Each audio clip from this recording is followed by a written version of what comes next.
UnrealEntGaming, right? Beyond Dragon Ball Super, the birth of Ultra Instinct Morku, a new terrifying fusing versus everyone. So Morku, I'm guessing Moro and Goku. Of course, it's not part of none of his series right now. It's a one-off story, like he does time to time. So we'll get into it, man. I'm interested. So let's go.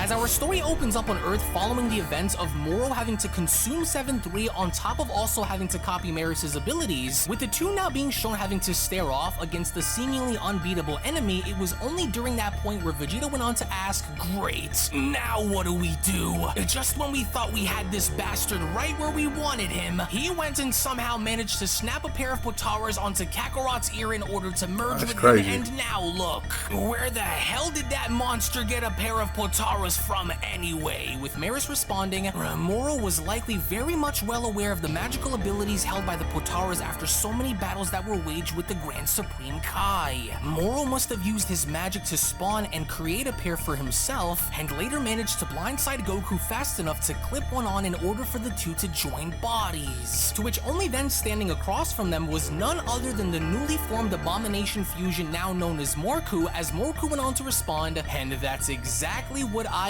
did, little angel. You are in fact correct. Through my battle experiences and knowledge of fighting the Supreme Kai," he adds, "I was don't fuses don't work if there's like not a good pairing. I was able to create a pair of my it own won't be as strong. Them onto your planet's best fighter to secure my position as the strongest. And now look, are you all impressed?" With Vegeta responding, "God damn him.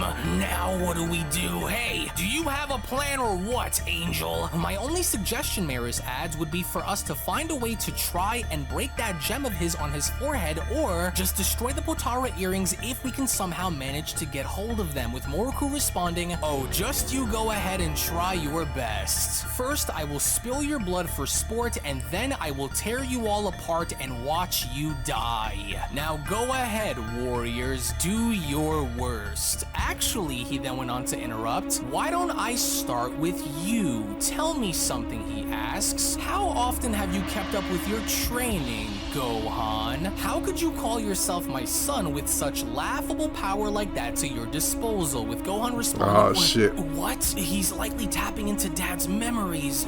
You may have snuck your way into merging with my father, but no matter what you become or what you try and do, we will always find a way to win." With Morku responding, "Oh, how could you hope to accomplish anything of the sorts when you were already dead?" As before you know it, before anyone could even register as to what had just happened, Gohan appeared as though he was attacked from out of nowhere as his body was sent flying outwards, with Vegeta having to even ask, What was that just now? What just happened to Gohan? I couldn't see him move."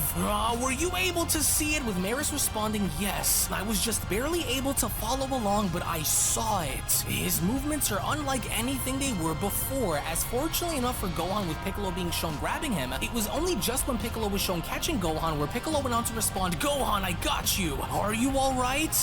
"Piccolo, I didn't see him move," Gohan says. Damn. "Oh, we'll die if we run in there," Piccolo 17 went on to chime in. "Let Maris and Vegeta try their luck while we think of a plan, and fast," he says. As it was only just then, with both Vegeta and Maris being shown taking action together, was when Maris went on to then tell Vegeta, "We have no other choice. On me, Vegeta. We'll sync our attacks up and attempt to take him down as one. We must hurry. It's the only other option that we have." With Vegeta responding, "God damn him." To which even then, despite both Vegeta and Maris's best efforts in attacking Morku, our two heroes had then quickly realized the threat level that Morku was, as even Vegeta went on to respond by shouting, "You aren't going to be so lucky this time. Right, you aren't going to get away with your crimes, Moro." As it was only to the surprise of our heroes, with Morku now being shown having to dodge each and every single one of their strikes, where Morku went on to respond, "I'm honestly quite amazed by this. How are the two of you able to do so much damage to me before, but can barely even touch me as I am now?" he asks. "Remarkable, isn't it? I was able to see everything as though you were moving in slow motion," he adds. "And so now that I've given the two of you the chance to attack me without stopping you, it's only right that I now respond in kind, Morku says. Look at what you've been reduced to. You will always and forever hold the title of being second best compared to me. Damn. I wonder what hurts more, your skull or your pride, Morku says. To which as soon as Morku was shown having to headbutt Vegeta down onto the ground, that's when Morku went on to continue. Now you stay right there, mighty warrior, and I'll be back with you shortly. And then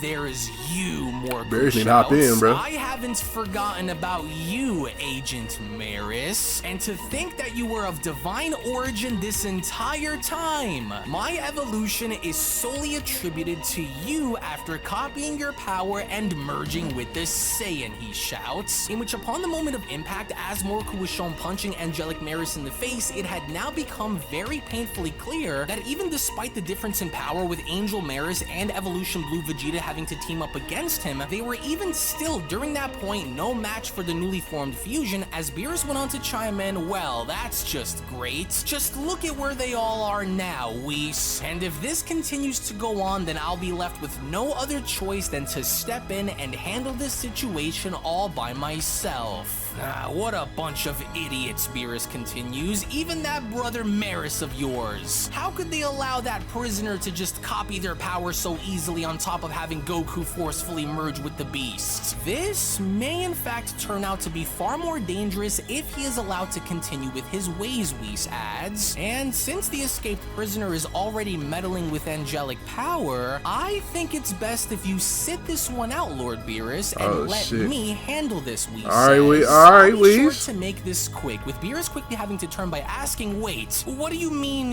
you'll be handling this? Surely you aren't thinking about fighting that creature now, are you? No, I wouldn't really call this a fight if the battle is simply one-sided, Whis responds. I'll be right back, Lord Beerus, as all the while in the meantime, when then going back to Angel Maris and Morku, it was now made painfully clear that even with Maris being a rookie angel, he still stood no chance in taking the Abomination Fusion down. It was only upon having to then be shown uppercutting Maris in the stomach where Morku then from there went on to tell him, are you beginning to regret the decision of revealing your true identity to me when you did, Patroller? Look at how useful your power has become to me on top of merging with that Saiyan who also shared the same strength. Look how weak you are compared to what I'm capable of now, Morku shouts. You will not live long enough to regret your actions. That I will make sure of, he says. I am having too much fun, and before I put an end to you all on this tiny space rock you call home, I want to cherish the little moments we will have together before I destroy you. To which as soon as Ultra Instinct Morku was from that point then shown kicking Angelic Maris out into the distance and flying right past Vegeta, the others who were off on the sidelines were desperately trying to come up with a plan to stop him, as Gohan went on to chime in, but Piccolo, we've got to try something. He's going to slaughter them out there. We can't just stand by and watch this. With 17 responding, even if we attempt to attack him, how are we going to make a difference if Vegeta and that angel weren't, he asks. The risk is too great for us to chance it, he adds, so we have to strategically think of a plan first instead of just blindly charging in to fight him.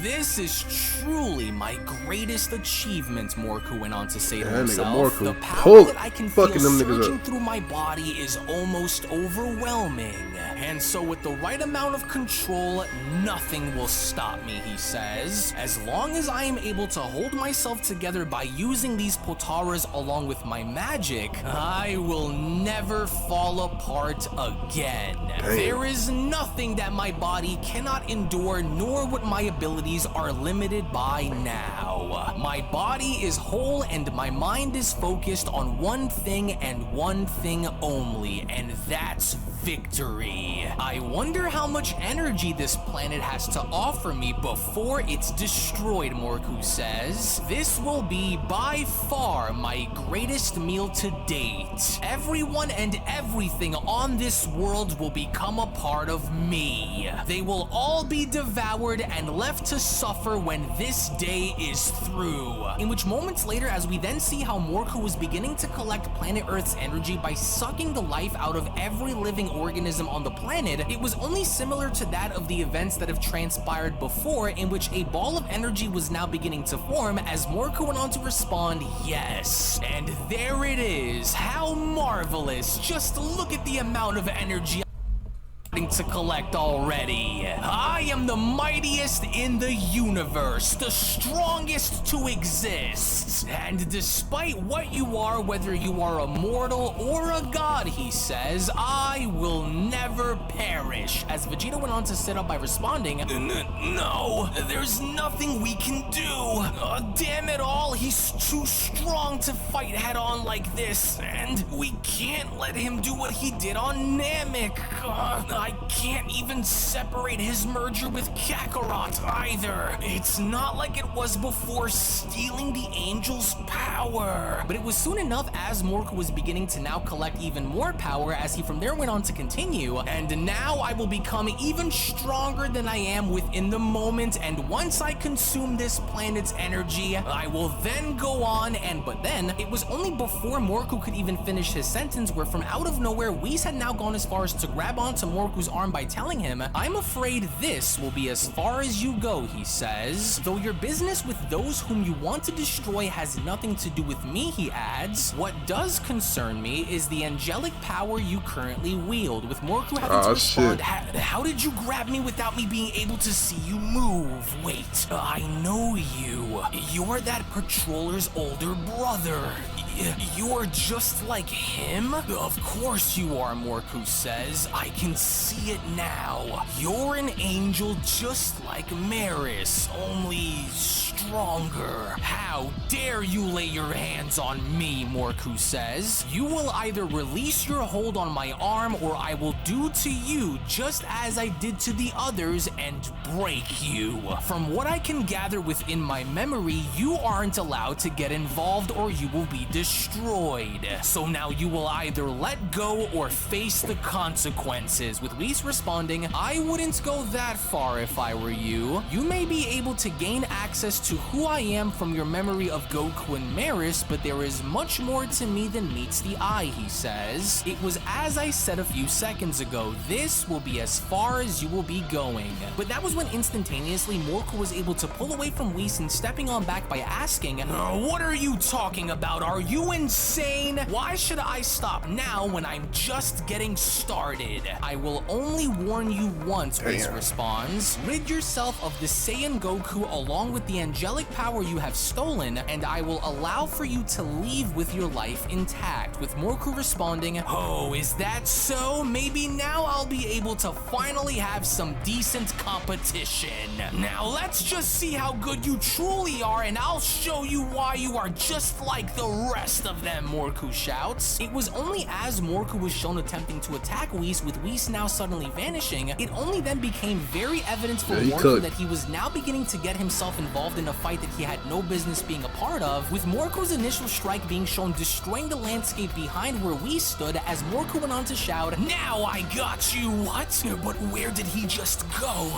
He disappeared. But it was only then, to the sudden surprise of Morku, where from out of nowhere Whis was now shown making his way ever so closer towards him, as it now appeared as though he was just about to attack him, with Whis having to respond, I don't think you quite understand the difference between your power and mine, but allow me to show you a bit of just what it is that I'm talking about. What in the world? His speed. Oh no, Morku says, as it was only just barely, with Morku being shown avoiding Whis' strike as Whis had gone as far as to cut his cheek. It also now appeared as though Whis was genuinely surprised by Morku's reaction, as Whis went on to respond, well, that was actually quite impressive of you to avoid my strike, even if you barely managed to pull it off in succession, he says. And this infuriated the newly formed fusion, as Morku from that point was on the offensive in doing what he could to try and strike Whis, as Morku went on to shout, how dare you make a mockery of me? You don't think I'm any sort of match for you because you have more experience with Ultra Instinct? In time, I will crush you just like I crushed the others. Your power will belong to me. But then, in typical fashion, that was when Whis was shown having to literally stop Morku's attack with one finger as Whis went on to respond, and so how do you plan on proving me wrong with power that isn't even yours to fully understand, he asks. I'm not even trying, and you are already getting flustered with Morku asking, but how? This shouldn't be happening to me. To which, unfortunately for Morku, in fact, it was, because with Whis now being shown having to respond by uppercutting Morku in the stomach, it was just as Whis was shown doing so, where he from there went on to tell him, experience is key, which is something that despite having access of, you lack severely, he says. Now then, tell me, do you still think I'm like the rest? I would encourage you to try again, but this time, at least act as though you mean it, with Morku being shown in tremendous amounts of pain by responding, You actually hurt me, but from just one punch? Why am I so damaged from just one punch? You got hit in one punch, man. Let you take this moment away from me. To which, once again, as soon as Morku was shown having to lunge forward and doing what he could to grab Whis was effortlessly shown making easy work of every single one of Morku's attempts of attacking him, as Whis went on to dodge Morku's grab by responding. Again, that level of speed simply won't cut it. But let's see something, he says. I wonder if your body is sturdy enough to hold itself together after this. Think fast now. In which, seconds later, as soon as Whis was shown having to perform his signature chop by striking Morku in the back of the neck, even the others who were left on the sidelines and having to watch this had noticed the drastic difference in this battle between the two, as Piccolo went on to chime in, are you guys seeing this right now? Whis is making this look so easy as hell. That monster doesn't stand a chance, Gohan chimes in, but I don't think Whis is aiming to destroy him. No, there's got to be something that he's waiting to do that he's yet to show us, he says. And the moment we then see how Morku had fallen down onto his hands and knees, that was when Morku went on to put this into question by asking, what's going on with me? Why am I struggling this much against him? I shouldn't be. I have within me the power to destroy entire worlds just by breathing, and yet somehow I can't even lay a finger on this. Yeah, you ain't built like that, Morku. I must Morku. find a way to grab the back of his neck and copy his power immediately. I must find a way to overpower this angel and turn this entire fight around, or I won't last much longer like this. Now, are we done here, Whis went on to ask, or are you still foolish enough to believe that you could still beat me in a fight? With Morku responding, not only do I believe that I have what it takes to beat you, but I know that I have what it takes to destroy you. Now die! In which, from out of nowhere, the second Morku was shown firing an energy blast directly in front of Whis. To Morku's absolute shock, through the smoke, Whis was shown unharmed and having to stick his index finger out by responding, that wasn't bad actually, I felt it, but you seem to be in a hurry. That much is clear to me, he continues. Well, I don't want to keep you waiting around any longer than you need to, and now I will hereby show you with this very finger that I used to negate your blast that it will be all that I need to show you the gap between your stolen power and mine, he says. What the heck? Wait, what are you going to? But then, before Morku could even go as far as to process what was going on, it was only from out of nowhere where Whis' index finger was from there shown tapping onto Moro's crystal by responding, ah yes, there we are. I believe this ought to do the trick then. Bullseye. What's going on?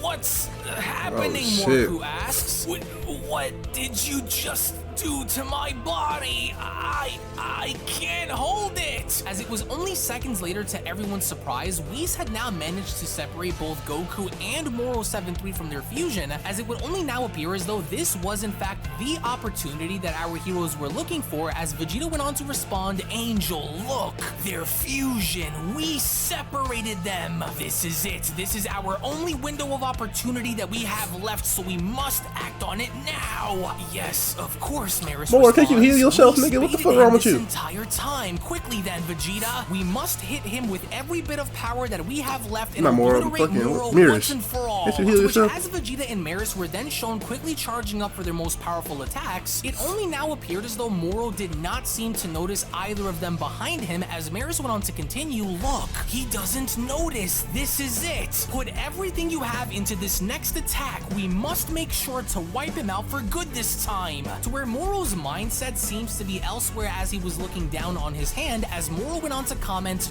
"No, it's gone. That power, that fusion I was holding on to, it's all gone. Curse him. I must hurry and find a way to." But then, that was when from out of nowhere, Moro had stopped in his tracks and noticing Goku leap up in the air by responding, "You, what are you doing, and just where do you think you're running off to? You aren't leaving that easily, Saiyan." "Who said I was running away, Moro?" Goku asks. "It's over. You had your chance." As from out of nowhere behind him, we only from there see how both Maris and Vegeta had put everything they have into this final attack and making sure to eliminate Moro for good. As with the two now being shown having to combine their attacks, with Moro now being shown turning his head, it was only from there where Moro went on to ask, "What's this?"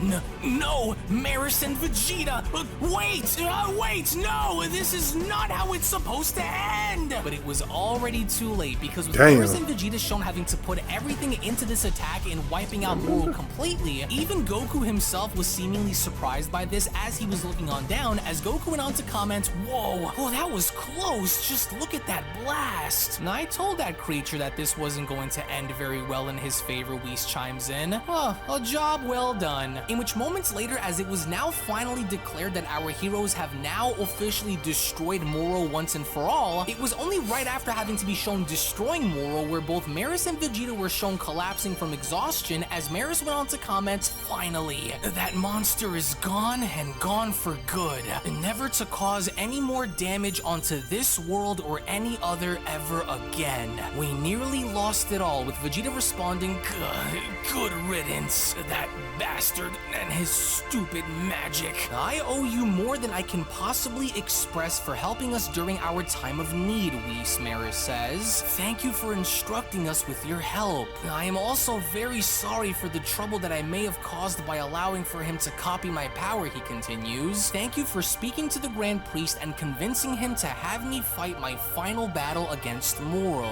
"Wait, hold on a second," Goku chimes in. "You actually fought Moro's fusion that I was a part of, but aren't angels not allowed to fight given it taking up some kind of a bias here?" "Well, yes," Whis responds. "However, I didn't take this more like a fight, but rather I took this more as though I was helping train you all as a means to justify my actions in getting directly involved here." "You're still an idiot, Kakarot. Don't think this changes anything between us," Vegeta says. "You're lucky that we didn't blow you into pieces. And so now I did what you couldn't along with the angel, and that's win. While you botched everything up. Again, you never learn," Vegeta says. "Ugh, what an absolute mess," Beerus went on to chime in. "Let's head back home, Whis. I've seen enough here today. And as for you," Beerus continues, "you better count your lucky stars that Whis did what he did for the sake of preserving this planet, Goku." "But hey, wait," Goku says. What exactly do—" "Oh, zip it, Saiyan," Beerus went on to cut Goku off. "You and I are going to have a little chat once I go and take a small nap, because it's time I whoop you back into taking things a bit more serious, because we cannot have what happened here to happen again," as it was only right then and there during that moment where the Beyond Dragon Ball Super story of the Ultimate Fusion vs. Earth's Mightiest Heroes manga chapter one-off special then comes to a close. Now, can you imagine how dangerous a person like Moro would be if he was able to somehow use his own magic to not only go as far as to remember and spawn himself a pair of Potara earrings, but at the same time, within the actual Dragon Ball Super source material, it was said that Moro was not able to sustain Ultra Instinct only because he at the very end realized that his body simply couldn't hold it all together. So what other better way than for him to sustain all of this than by speed blitzing right in front of Goku and clipping on a pair of the Potaras? That is crazy. I would like to get your thoughts down in the comment section below about how strong a potential hypothetical fusion of Ultra Instinct Moro and Ultra Instinct Goku would be. Strong as and hell. If you guys believe that's strong as hell, that's what Morku would be. Strong as hell. You know, he nigga can't fuck with Whis, but shit, he probably could have fucked up Beerus, I ain't gonna lie. Definitely fucked up Beerus, but yeah, this is it was a pretty good one-off story. I like shit. I like shit. You know what I'm saying? Here, post some more. We're gonna watch some more of those.